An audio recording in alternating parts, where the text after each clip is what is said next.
Pagar laut yang tadinya digembar-gemborkan dan kita berharap ada sebuah sejarah besar yang terjadi, memang betul 30, sekian kilometer itu dicabut. Dan yang mencabutnya bukan orang yang menanamnya, tapi dengan menggunakan biaya negara. Lalu gembar-gembor yang menjadi pahlawan pada saat itu yaitu Menteri ATR BPN, ternyata setelah dia batalkan kembali apa yang dikatakannya. Dan hari ini tak berbunyi lagi, ya, tidak ada suaranya lagi. Kemana ini? Ini hanyalah sebuah karnaval yang dipertontonkan. Harus ada kambing hitam, harus ada yang jadi pahlawan. Kami mengatakan kami muak dengan hal tersebut. Ya, kami terus berusaha percaya bahwa presiden yang kami cintai pada hari ini, yang kami insya Allah maafkanlah jika ada salahnya, sedang melakukan operasi Sandiuda, merobek dari dasar lambung, melakukan perbuatan perbaikan. Ya, memang nampak seperti menggeledah Pertamina sehingga ketahuan ada 1.000 triliun yang dikorupsikan. Tetapi tidakkah ini hanya soal pergantian pemain semata? Entahlah, ya. Lalu kami mengatakan, tiba-tiba Kontras datang ke sebuah hotel yang tertutup di mana sedang direncanakan sebuah rancangan undang-undang TNI secara diam-diam. Mengapa hal-hal seperti ini kembali terulang? Ya, kalau rancangan undang-undang sedemikian gampangnya dibuat, begitu perintahnya hanya berapa hari yang lalu mengapa untuk kami rakyat ini tidak semudah itu? PIK 2 ini. Ya, PIK 2 ini. Jadi kami ingin mengatakan, Bapak, cobalah turun ke lapangan, ya. Turun Pak, sekali-kali. Bukankah sekian tahun Anda ingin menjadi presiden, ingin mengibahkan hidup Anda, mewakafkan hidup Anda dan keahlian Anda untuk bangsa yang Anda cintai, karena keluarga Anda juga seorang keluarga pahlawan. Buktikanlah itu. Sama seperti saya ingin mengatakan kepada Puan Maharani yang hari ini masih menjadi ketua DPR, ya. Kemudian Ibu pimpinan DPR, kemudian Ibu Megawati yang merupakan ketum PDIP. Waktu dan umur Anda itu gunakanlah. Perbaikilah kesalahan-kesalahan bangsa ini. Apa yang hendak Anda tinggalkan legacy kepada bangsa ini? Luar biasa, rakyat ini yatim berjuang sendiri. Jangan lupa Bapak Prabowo, ya, APBN Anda defisit hampir 30 triliun, IHSG jeblok, ya, perusahaan-perusahaan besar pada kolab, ya, PHK massal dan segala macam. Penerimaan pajak menurun sampai 41%. Anda dihibahkan, diwariskan oleh Joko Widodo sebuah negara yang bangkrut. Lalu apa alasannya Anda masih berasyik masyuk dengan beliau? Orang ini terindikasi, bukan lagi terindikasi, bahkan sudah ada penelitiannya, presiden 2 periode dengan ijazah palsu.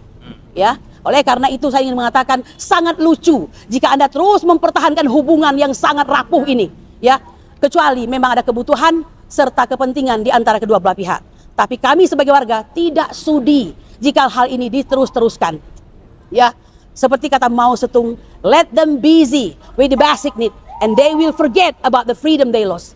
Kau biarkan anak bangsa ini sibuk mencari kehidupan, remeh-temeh kehidupan, supaya mereka lupa dengan hak mereka, serta demokrasi dan hak mereka untuk mendapatkan pemimpin yang baik, kehidupan yang baik, dan semua yang baik. Apalagi Indonesia sangat memungkinkan memberikan kemewahan tersebut. Tapi itu semua tentu saja tidak terjadi. Bapak Prabowo yang kami cintai, lalu kepada siapa kami embankan harapan kami ini? Kami datangi pengadilan ini semata-mata kami yakin hanya inilah satu-satunya tempat yang suara kami didengarkan dan bernilai. Meskipun kata Hakim MK, ya, Arief Hidayat pada saat setahun yang lalu, betapa sedihnya dia mengatakan bahwa ini sudah terjadi konspirasi antara legislatif, eksekutif, dan yudikatif diperburuk dengan ditambah oleh pers. Anda melihat kami sepi pemberitaan. Padahal kami berjuang. Ada sekitar 20 pengacara lebih berjuang dengan konsistensi dan istiqomah tanpa dibayar 1 rupiah pun. Allahu Akbar! Tidak dibayar 1 rupiah pun. Tetap datang dengan bahagia. Tetap datang dengan gagah perkasa. Tetap memperjuangkan dengan semangat juang yang luar biasa. Kami ingin memberikan teladan kepada Anda. Jika kau tak mampu memberi teladan, lihatlah kami pada hari ini. Lihat bangsa ini. Sudah kenyang dan mau muntah kalian makan uang negara ini. Lalu mau apa lagi? Tidakkah kalian kasihan? Ya, tolonglah, ini bulan puasa yang baik.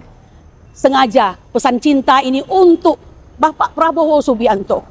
Jika Anda kurang dalam beragama, boleh ditambahkan, Pak. Panggillah ulama-ulama yang hanif, yang memberikan nasihat kepada Anda, yang tidak datang kepada Anda hanya karena menginginkan sesuatu.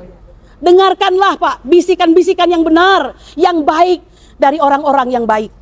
hentikanlah segala macam kong kali kong, cawe-cawe dan segala macam yang pada akhirnya akan berakhir Anda pada sebuah yang bernama kematian dan menemui Robmu. Mohon maaf, kami harus sampaikan ini. Saya kira waktu Bapak kan juga tidak banyak, ya kan, umur sudah tua, kami pun demikian juga. Kita ini seperti kata Ustadz Ahmad Rosinuddin, sesungguhnya tidak mewariskan apa yang telah disampaikan oleh pejuang dahulu, akan tetapi tugas berat kita pada hari ini mewariskan negara ini secara utuh kepada generasi berikutnya. Akankah itu terjadi? Wallahu a'lam bishawab. Anda sendiri pernah membaca buku Ghost Fleet, mungkin tahun 2030 Indonesia sudah tidak ada. Demikian yang bisa saya sampaikan. Mohon Pak, ambil waktu sendiri Pak, perhatikan rakyatmu, ambil waktu itu. Allah menakdirkan Anda menjadi presiden, maka ambillah waktu itu. Jika tidak, kau akan menyesal selamanya.